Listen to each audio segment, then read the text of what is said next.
First,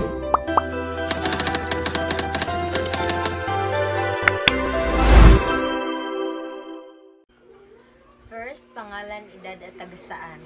So, I am Ana J. Frias and I am 20 years old and I came from Tayud, Consolacion, Cebu. Ano ang mga paghahanda na iyong ginawa noong nalaman mo na may paparating na bagyo?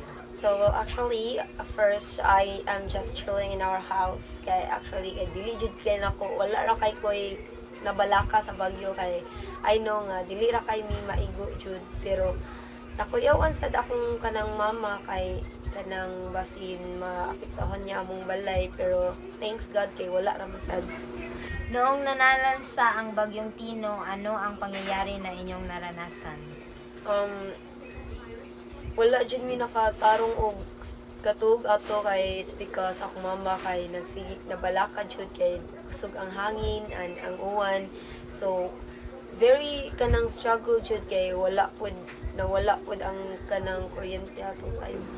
Pagkatapos ng bagyo, ano ang inyong ginawa upang makabangon sa trahedya?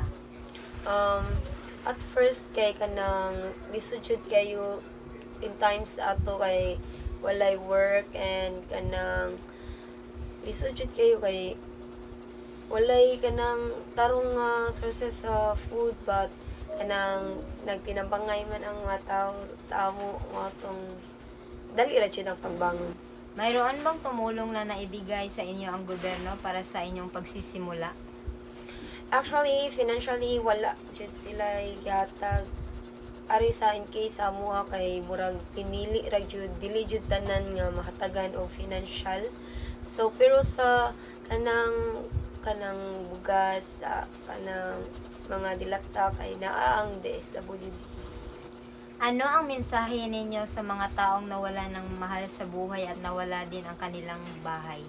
Actually guys, kaya ra jud kay na muagi ra jud ni kay ang God kay wala jud gihatag nga problema nga dili nato masulbad.